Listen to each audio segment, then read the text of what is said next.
Cody, how are you feeling ahead of this return? How are the feelings for this fight? Yeah, I feel good. Back on the East Coast, I'm originally from South Carolina, so Atlanta's not a home game, but it's as close as you're going to get almost. And, I'm excited.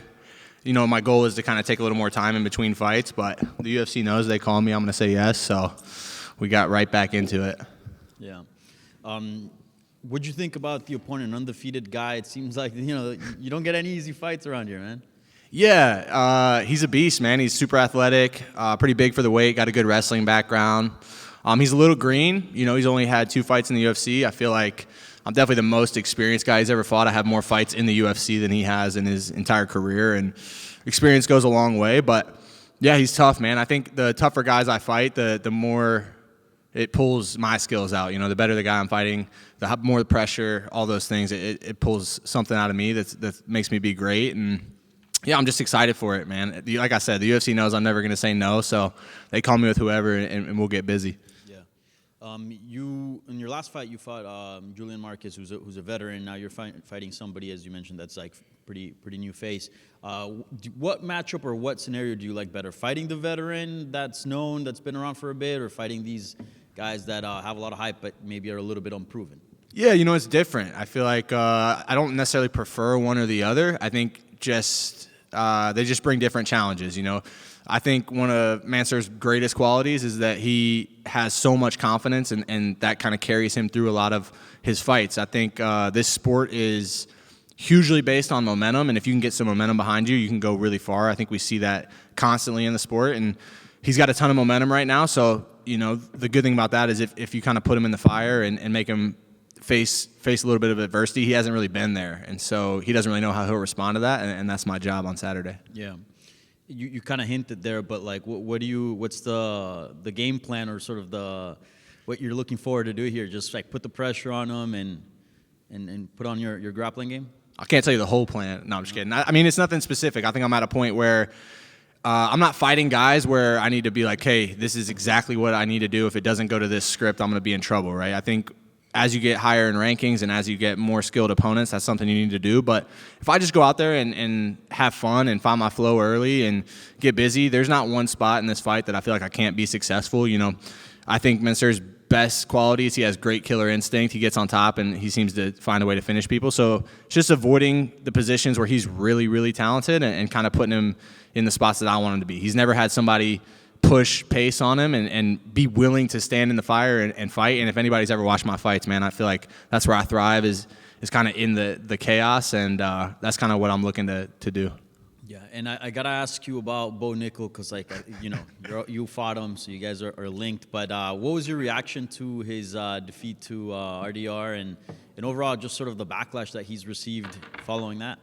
Yeah, I think we all know what we signed up for. I feel like Bo Nickel, obviously, he's a huge star, so the backlash is always going to be there.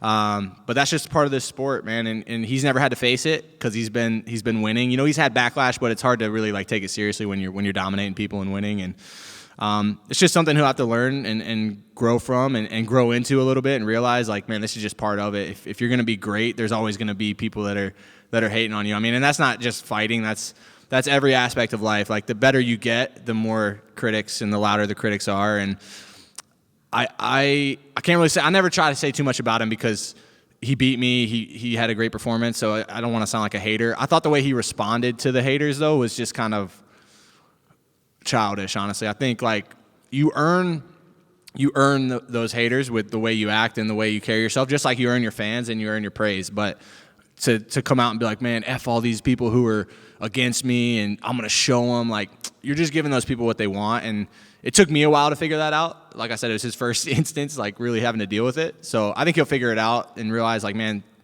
the way those people feel about you isn't going to affect how you fight or affect who you are as a person. But he's obviously letting it get to him, and I would encourage him to try to refrain away from doing that. Yeah.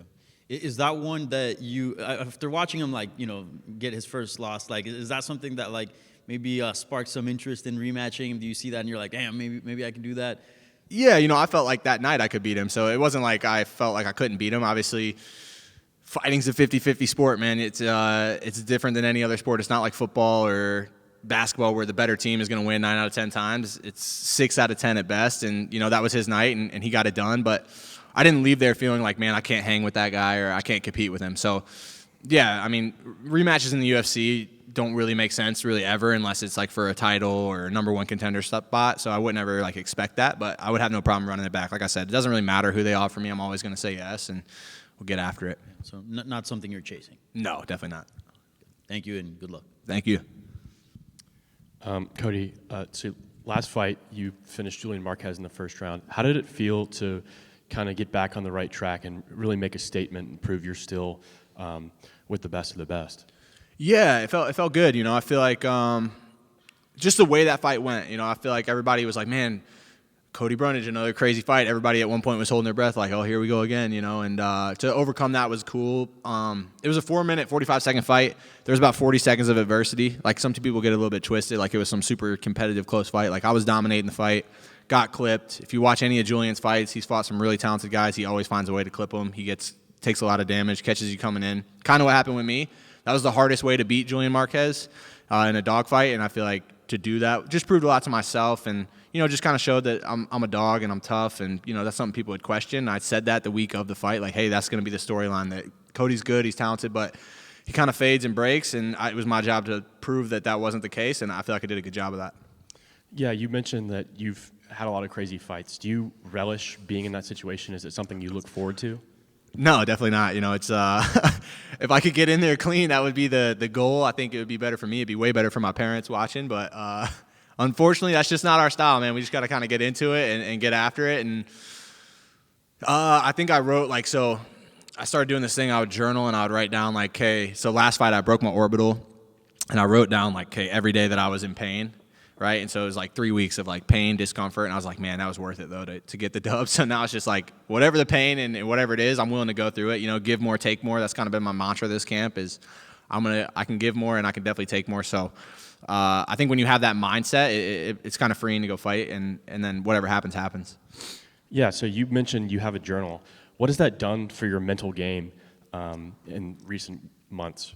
I think more than anything, if you can just find things to be consistent with, I think consistency really breeds success. And whether that's journaling, people are big on the ice bath, people are big on the sauna. I don't necessarily buy into all these things that people do, but I think anytime you can introduce consistency into your life, no matter what it is, I think that's huge for success and structure. And so whatever it is for you, whether it's journaling, ice bath, sauna, private lessons, watching film, whatever it is, just be consistent with it, and I think it'll go a long way.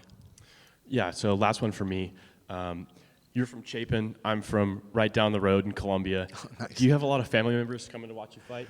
No, I actually encourage my family not to come to fights, man. I'm gonna be honest with you. I think my dad's coming out, my brother, and my stepmom, but the rest of my family, they're like, do you want us to come? I'm like, no. My kids are flying into Columbia. They're gonna stay with my parents. We're gonna shoot up there afterwards. But fans do not care, man. They don't care if it's your mama, your grandma, your kids, and I don't want to put my family in that situation because it's pretty ruthless. You mix all this testosterone, all the fighting, and then the alcohol, and it's just a wild scene in the crowd. More than anything, it just stresses me out. So I just tell them, hey, get together. Don't go out in public. I tell them all the time, don't go to B-dubs because no one cares that you're related to me. And in fact, it'll probably lead to more confrontation. So just hide out, watch the fights, enjoy it. I'll call you afterwards, let you know I'm okay, and then we'll link up after. Cody, you spoke about, excuse me, man. Cody, you spoke about consistency and family. I see you got that ring on your finger, man. Throughout the ups and downs of your career fighting, how important has it been to have a partner that's been supporting you?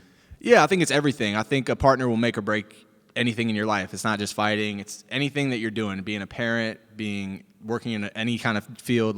If you don't have a supportive partner, you're kind of doomed from the start. And I'm lucky, my wife, she's been through it. She knows what I'm going through. I feel like I'm very unique in that situation. And the only thing I always laugh, my wife, I'll show her videos of my sparring, or she'll come watch my sparring, and she'll be like, why didn't you do this? Why didn't you do this? And I swear, man, this is such a blessing, but my wife, she thinks that I should be pound for pound number one, and I'm like, babe, I just don't know if I'm there, I like that you believe in me this much. She's like, no, you can do it. I'm like, man, so it's good to have people that believe in you more than you believe in yourself, and I definitely have that with her. She's my toughest critic, but also my biggest supporter, and yeah, I'd be lost without her, and it's so cool to just have her on this journey with me and our girls, and when I look back. I'm not going to remember all the fights or all the results, but man, it's been a cool ride, and my life is just really cool, and I'm grateful. And this fight camp in particular, has there been any word of wisdom or just like encouragement that's been kind of like flowing through you as you prepare for this battle? Yeah, so two things. I think, like I said, give more, take more, and just embracing that, and that kind of fights the fear a little bit. Just give more, take more, and be willing to kind of go out on your shield, which I feel like I am. I just repeating it to myself is important. And then you can't pray and worry at the same time. I think that's been something that's been heavy on my heart, and not just this fight, but just like in the last year. I feel like I really found my faith again, and that was something that was important. I've kind of spoke on it before, but I feel like you can be really happy without faith, but I feel like it's hard to have like long-lasting joy, right? Like you can be happy in moments, you can be happy in circumstances, but without faith, it's hard to really have joy because there's nothing bigger than yourself, right? You're just doing it for yourself, and that can be fleeting. And so to have real joy has been important, and like I said, you can't pray and worry at the same time. Thank you. Yeah, appreciate you.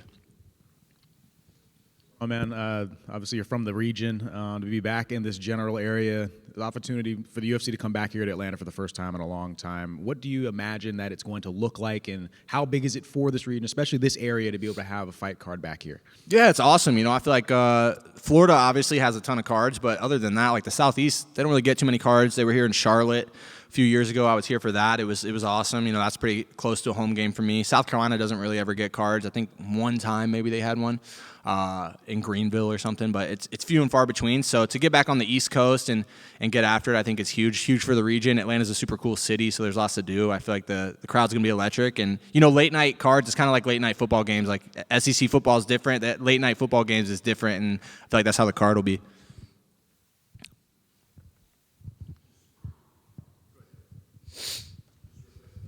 Hello? Oh, you mentioned about like you tell your family to stay away. Has your family or friends ever had like a weird run-in with a fan or something at an event? Like, do you say that from experience? Yeah, so when I fought in Denver, I got hit in the back of the head. Everyone's booing me, this, that, and the other about how much of a pussy I am. And my mother-in-law, she's a rider, dude, but she was getting into it with these dudes. I guess she got like hit or pushed or something. I'm like, man, I try to avoid having my family there. And it sucks because it would be cool. There's nothing like a live UFC event. I think it's the greatest sporting event you could ever go to. It makes everything kind of pale in comparison once you've been to one. But it just stresses me out. Tell my family, like, hey, stay away. Don't wear anything that says Cody Brundage. Don't let anyone know you're affiliated with me and that's not just for me. It's for all fighters. Like, I went to the Kansas City card. My buddy Anthony Smith, he was retiring. I wanted to go support him. And it just like, people ask me all the time, like, would you ever bring your kids to the fight? And I saw literally 2 rows in front of me. I'm sitting with the fighters. So like as far away from general population as you can. And like Ian Gary comes out. He's holding his son. I'm like, damn, what a cool moment. Maybe it would be cool to have my family here. 2 seconds later, they're like, fuck Ian Gary. Fuck him. I'm like, dude, never mind. So, UFC fans never fail to disappoint in terms of their passion. Sometimes it's misdirected, though, and so I'll keep my family away for sure. Double-edged sword, I guess. Yeah, 100%. We know what we sign up for. It's definitely something you sign up for. I'm not one of these guys who's like, screw them. I can't believe they're doing that. I get it, but I'll just protect myself on the back end. Thank you. Yeah, appreciate you.